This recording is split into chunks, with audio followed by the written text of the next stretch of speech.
Welcome in everybody, Brandon Vickery here for this edition of Valpo Baseball Weekly. Glad to be joined by the head coach Brian Schmack as we look back at the past week in Valpo baseball and get set for a home series this weekend. And Brian, let's talk about your batting order first. I mean, the top half of the order has certainly had some bright spots and some guys seeing the ball well, and it can be a scary portion of the lineup for opposing teams to get through. Maybe what have you seen from a couple of the guys that have impressed you of late at the plate? Well, it's some of the older guys, for one. I think they're sticking to their approach and they're getting rewarded for it a little bit. So, I mean, they're very consistent. They have been in the past. And like you said, those, somewhere 1 through 5, are usually pretty good for us. Just need to get that bottom half going a little bit.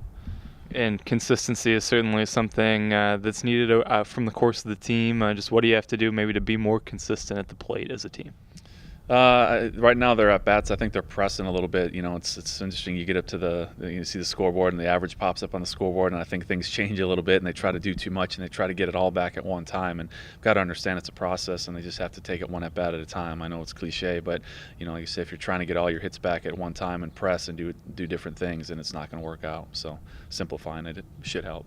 I think consistency is something you're looking for on the mound as well. Guys have shown flashes of dominance, but there's also been inconsistencies. Maybe what do you have to do as a pitching staff to improve that? I think it's actually starting to, believe it or not. The bullpen's actually been pretty good lately, and that was kind of a sore spot, and they would come in and didn't get much work early on, and now they're going to get some heavy work, so it's been good that they've been coming in and throwing strikes, and we've talked about that, allowing these free bases early on, which we were doing, is not acceptable, and they've started to limit that, which makes it a lot easier on themselves. So I just think, getting more opportunities and them gaining confidence in that is helping. One challenge that you've had is the injuries. How do you deal with it? What are the challenges of having so many guys that are either out or that are playing through pain?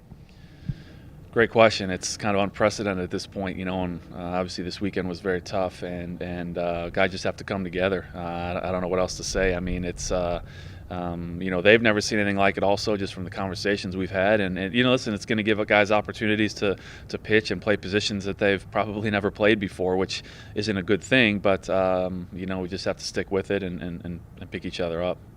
Unique week in the sense that you're home and you don't have a midweek game. What do you do with this week to try to get ready for this weekend series? Practice. I mean, we haven't had opportunities really to practice, so it's actually good for us. Like I said, we'll have guys at different positions, and that'll help because we'll, have to probably teach them a few different things. So it's actually a good opportunity. It's probably a little bit of a blessing that we have these days off. So kind of looking forward to it.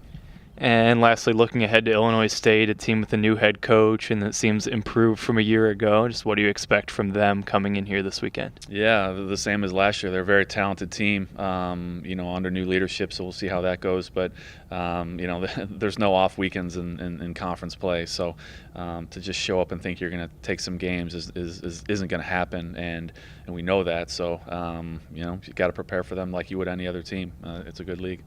There is the head coach, Brian Schmack, come out and support Valpo baseball this weekend. A 3-game series gets started at 3 o'clock on Friday. Until then, for all the latest in Valpo baseball, check out valpoathletics.com.